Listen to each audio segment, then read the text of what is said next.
Pemirsa, terima kasih masih dalam Tafsir Al-Misbah. Bagaimana ibu-ibu sudah mempersiapkan sahur Anda? Sambil menemani Anda mempersiapkan sahur, kita akan melanjutkan kembali perbincangan ini. Pak, ini sangat menarik mengenai mimpi tadi. Kalau ada yang mau bertanya silakan, karena sebelum saya bertanya saya akan kasih kesempatan dulu tamu saya untuk bertanya. Boleh, silakan. Terima kasih Mbak Ineke. Tapi sebelum bertanya silakan minum. Oh iya, silakan sambil mumpung belum imsak. Yuk. Belum imsak ya. Belum imsak ya. Silakan Mbak. Apa pertanyaannya Pak kira-kira? Pertama mungkin gini Pak Kures, kami juga mengucapkan terima kasih. Kami dari Badan SAR Nasional bisa bertandang ke sini. Mbak Ineke, terima kasih banyak. Ya.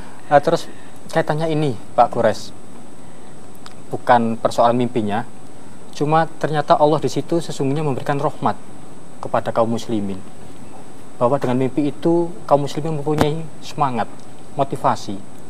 Terkadang kami juga secara pribadi atau secara organisasi di Badan SAR Nasional, kami memiliki yang namanya rasa bangga terhadap baju orange ini, orange team Badan SAR Nasional.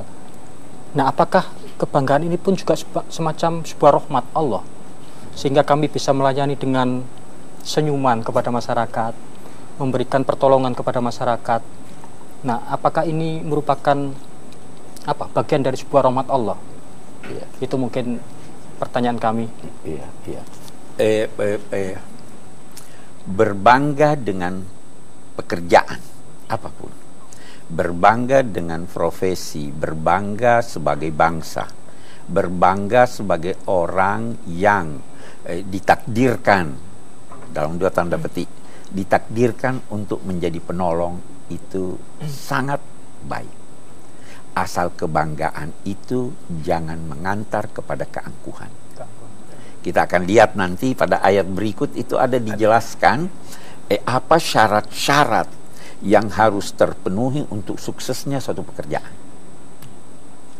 Saya kira saya akan ini ya. Mimpi, saya kembali kepada pertanyaan Anda yang pertama. Mimpi itu kalau dari Allah itu informasi.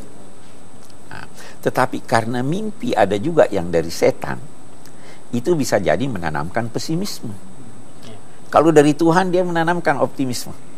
Walaupun mimpi itu misalkan menggambarkan sesuatu yang buruk yang bakal terjadi, itu informasi, tetapi di celah itu ada optimisme.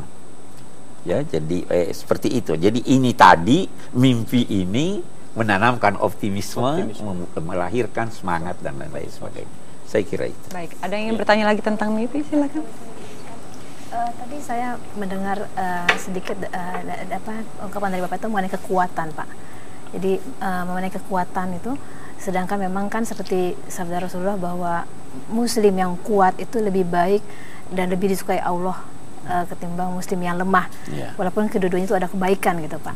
Nah, di samping itu kan kami nih, Pak, kadang-kadang di dalam menghadapi musibah bencana itu, Pak, yang bertubi-tubi seperti itu, Pak, yang dari tsunami, gempa, kemudian musibah pelayaran, penerbangan seperti itu, Pak. Jadi kadang-kadang membuat kami itu seperti terus-menerus menghadapi ini. Jadi kadang-kadang membuat kekuatan tuh kadang-kadang hilang mungkin berkurang gitu, Pak ya. Dan kemudian juga bagaimana kita menyikapi bahwa supaya kami yang para rescuer itu bisa menganggap bahwa ini adalah kita menjadi orang yang lebih baik karena kita yang berhadapan dengan musibah gitu. Dan kita berarti menangani secara langsung orang-orang yang katakanlah yang menghadapi maut. Harusnya kan kita lebih baik, Pak, seperti itu. Nah, bagaimana kita menata kekuatan itu atau mengambil kekuatan dari pekerjaan dan musibah dari tugas kita itu yang kita jalankan itu, Pak? Baik, ini saya akan jelaskan dengan membaca ayat ini. Jadi, ya tahu? Jadi bagaimana kita sukses, kita tetap kuat, kita tetap optimis, walaupun apa yang kita hadapi ini dapat menimbulkan pesimisme, dapat menimbulkan. Kita baca ayatnya, itu ya. Ayat ini sebenarnya pada mulanya berbicara tentang orang-orang Islam, Nabi dan sahabat-sahabat beliau menghadapi orang-orang musyrik dalam perang. Saya sering berkata bahwa sebenarnya perang itu tidak harus dalam bentuk fisik. Anda juga berjuang, berperang melawan keganasan alam, ya kan? Berjuang. Mari kita lihat sekarang bagaimana petunjuk Tuhan menyangkut itu. Ya ayyuhalladzina amanu idza laqitum fi'atan fasbutu. Wahai orang-orang yang beriman, kalau kamu menemui dalam perang satu kelompok, ini itu ayat ini, atau Anda menemui dalam suatu musibah, hal yang harus segera ditanggulangi, maka apa yang pertama petunjuknya? Fasbutu. Fasbutu itu artinya mantapkan sikap kalian. Kemantapan sikap itu lahir dari pengetahuan tentang situasi. Anda jangan bergerak sebelum. Kemantapan sikap itu dalam perjuangan adalah kejelasan ide yang Anda perjuangkan. Kalau tidak jelas, sedikit saja gangguan sudah goyah. Jadi saya yakin bahwa Anda pelajari situasi sekitar kan. Ya. Mengetahui ini titik lemahnya, ini titik kuatnya, dari sini fasbutu. Baru dia katakan wazkurullah. Ingatlah Allah. Mengingat Allah itu tidak harus selalu dalam bentuk mengucapkan Allahu Akbar, ucapan-ucapan, tetapi mengaitkan segala sesuatu dengan Allah itu zikir. Jadi bisa tsunami itu bisa jadi zikir. Itu puasa Allah ada di sana. Bagaimana itu masjid Baitur Rahman tetap kokoh ya. Itu ada. Itu mengingat Allah. Mengingat Allah antara lain juga ingat ganjaran yang Anda akan terima dalam perjuangan ini. Ingat sorga.